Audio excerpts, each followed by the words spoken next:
Quand vous voyez ce monde n'appartient pas à Tefur. Ce monde appartient au président Alassane Ouattara, dont le grand parti RHDP, le parti le mieux organisé, le parti le mieux structuré, le parti qui regorge des hauts fonctionnaires de la haute administration du pays et à l'international, ceux-là sont venus ici pour dire à Alassane Ouattara, président de la République de Côte d'Ivoire, qu'Abobo, c'est pour vous, monsieur le président. Je veux les saluer. Je veux les saluer parce que, à un moment donné, j'avais eu le sentiment qu'on ne faisait pas la promotion des valeurs à Abobo. Je m'étais retranché, mais je n'étais pas parti. Oui, parce que quelquefois, quand vous êtes dans le monde avec vos frères, on vous confie les boulots les plus difficiles. Au RDR, j'étais dans tous les compartiments. Au RJR, dans les districts, j'étais commissaire des districts, commissaire politique. J'étais dans les commissions techniques des élections, dont Mme Touré Maïmouna, députée, était présidente. Yo Clotroman occupait la CTE1. J'ai travaillé d'arrache-pied. Parallèlement à tout ça, j'étais secrétaire à l'information et à la communication du bureau local des enseignants républicains, dont Yo Clotroman était le président, et il savait compter sur moi. Il est là, il est témoin. Merci, cher grand frère. J'ai travaillé aux côtés du grand médiateur Adama Tungara. J'ai bougé à Abobo. Devenu député en 2011, j'ai travaillé par des conférences citoyennes pour éveiller la conscience des jeunes et des femmes. C'est pour cela, partout où je vais, ceux qui sont nombreux à me suivre, ce sont les femmes. J'ai parrainé toutes leurs activités. J'ai parrainé toutes leurs activités. Oui, les jeunes, c'est la même chose. Mais à un moment donné, quand vous voyez que les enjeux au plan national deviennent grands, vous vous asseyez et puis vous réfléchissez. Tefur, tu es qui? Voilà l'interrogation que je me suis posée. J'étais rien du tout, j'étais un jeune enseignant. Parallèlement à ça, comme tous les enseignants le font, on avait des gombos dans des cabinets de communication. J'étais dans le centre des programmes de communication de Johns Hopkins, qui m'a formé en réalité. C'était un centre de programmes des Américains. J'ai travaillé d'arrache-pied, j'ai fait beaucoup de formations qualifiantes. C'est ce qui m'a permis en politique d'avancer très vite. Je voudrais dire ici que l'opportunité qui m'a été donnée de devenir une autorité à Bobo, cela m'a été donné par Alassane Ouattara parce que s'il n'avait pas été élu président de la République, beaucoup d'entre nous n'allaient pas être députés, n'allaient pas être maires, n'allaient pas être, j'allais dire, gouverneur de district, etc. Alassane Ouattara nous a tout donné. L'interrogation que je me suis posée, qu'est-ce que, en dehors de 2010, où nous avons mouillé le maillot pour élire le président Alassane Ouattara, en dehors de 2010, qu'est-ce que je lui ai apporté? Ceux qui sont là, j'ai fait le tour, ils m'ont parlé. Les chefs en premier, les chefs de communauté.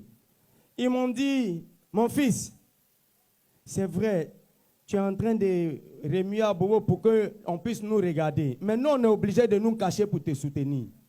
Ils l'ont dit ici tout à l'heure. Oui. Ils m'ont dit, mon fils, libère-nous. Viens, va au RHDP, c'est ton papa qui est là-bas. Je leur ai dit non. Je suis en train de discuter avec ma grande sœur Kandia Kamara, que j'aime très fort. Elle est aux États-Unis. Hier, nous avons parlé. Aujourd'hui, l'amour entre la grande sœur et le petit frère est devenu un amour tellement grand que j'ai l'impression que c'est ma grande sœur, même père, même mère. Oui. Il ne se passe pas 3 jours sans qu'on ne se parle. Je voudrais dire merci à ces papas, à ces guides religieux qui sont venus nombreux, avec qui je parle régulièrement et qui prient pour moi, musulmans comme chrétiens, à ces femmes, à ces jeunes. Aujourd'hui, parmi tous ceux qui sont présents ici, j'ai mes parents. Mon père, il a 83 ans, il ne peut pas se déplacer, sinon il serait là. Mais mon beau-père est là avec ma belle-mère. J'ai tous mes frères qui sont ici avec mes soeurs, parce que ma mère, elle a 13 enfants, 10 garçons et 3 filles. Mon électorat, mon soutien, ce sont ma famille, mes beaux-parents qui sont à Bobo. Ce sont mes frères, mes amis d'école primaire, mes amis de collège, mes collègues enseignants qui sont nombreux, qui sont là aujourd'hui. Oui, je voudrais leur dire infiniment merci. Et l'heure n'est pas au grand discours parce que ce n'est pas un meeting. On en aura l'occasion avec ma grande sœur Kandia Bobo, où nous allons rassembler les militants du RHDP et puis les militants d'Ensemble pour Abobo, une organisation citoyenne que j'ai mise en place en 2016, qui a grandi, mais aujourd'hui que je reverse entièrement, avec foi et amour, au président de la République, Alassane Ouattara. Monsieur le secrétaire exécutif, le moment est solennel.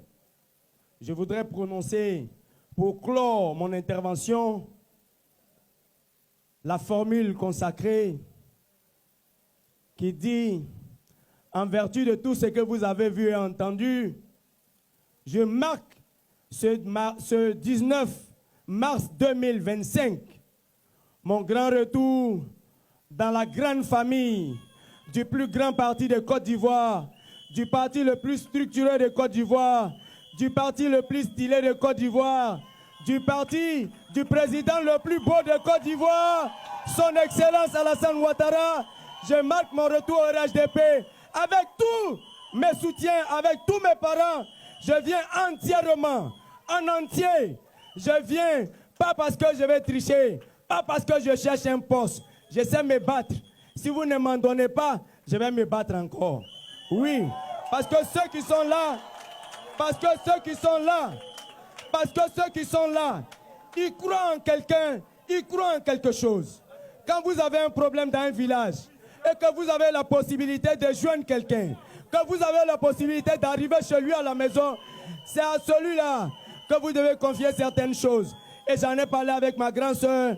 Quand elle sera de retour, main dans la main, pas dans l'adversité, je vais travailler avec elle, avec soumission, avec dévotion, mais avec amour, pour la réélection au premier tour du président Alassane Ouattara. Je vous remercie.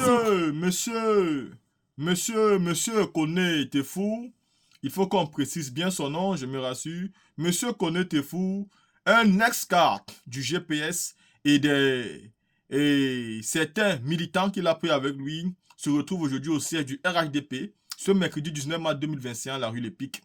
Monsieur Koné Tefou a décidé de trahir le président Guillaume Soro. Mais ce n'est pas une trahison qui est nouvelle. Le GPS et ses cadres ne comptaient plus sur M. Koné Tefou. C'est un traître. Et ça, c'était su depuis. M. Koné Tefou est un traître et il n'y a rien de surprenant aujourd'hui. Donc vous ne faites pas du mal à Soro Guillaume ni à son parti politique en nous pondant une vidéo comme ça. Quand Jack Camara l'avait déjà signalé bien avant, les services de renseignement de Guillaume Soro lui avaient déjà donné tous les détails. Donc il n'y a rien de nouveau sous le soleil. Ce n'est pas nouveau. Guillaume Soro, c'est un homme charismatique. C'est un homme qui a une détermination de fer. J'aime beaucoup ce monsieur. Même si de base, je n'étais pas très content par la politique qu'il avait menée pour soutenir Alassane Ouattara, aujourd'hui, force est de constater qu'il a une attitude d'un homme d'État. Un homme d'État, c'est un homme qui sait qu'il mène un combat de conviction. Aujourd'hui, qu'est-ce qu'on peut retenir avec Guillaume Soro? On peut retenir avec Guillaume Soro que le combat qu'il menait était un combat de conviction. Il croyait vraiment à la bonne marche du président Ouattara. Il croyait vraiment que Ouattara avait de bonnes intentions pour la Côte d'Ivoire. Il croyait vraiment que Ouattara était en train de mener un combat juste. Voilà pourquoi naïvement il avait mené ce combat. Mais dès l'instant où il s'est rendu compte que entre sa conviction politique et la conviction d'Alassane Ouattara, il y a déphasage, il a décidé de quitter. Il a décidé de quitter et depuis lors, il a quitté. Mais il a souffert et il continue de souffrir. Mais il est resté persévérant et il a persévéré dans sa lutte. Aujourd'hui, pour moi, c'est un homme qui mérite respect et qui mérite admiration et considération. Parce que s'il avait accepté les accords d'Alassane Ouattara, il serait l'un des meilleurs bras d'Alassane Ouattara. Et il serait aussi peut-être déjà décédé. Mais ceux qui avaient accepté, à l'instar d'Ahmed Bakayoko, Amadou Gon Coulibaly, ne sont plus de ce monde aujourd'hui. Donc peut-être Guillaume Soro a été sauvé par des dieux. C'est aussi ce qui prouve qu'il a un avenir politique. Soro Guillaume est aussi cet opposant politique qui a répondu favorablement à l'appel du président Laurent Gbagbo à Beaunois. Donc ça fait aussi partie des partis politiques aujourd'hui qui pourront être dans l'alliance du CAP PPACI là. Oui, il faut donc le savoir que Soro Guillaume pour nous, c'est un homme puissant. Il n'a donc rien à faire avec les connus que fous. Des personnes qui ne sont pas capables de persévérance et de détermination. On ne peut pas marcher à eux.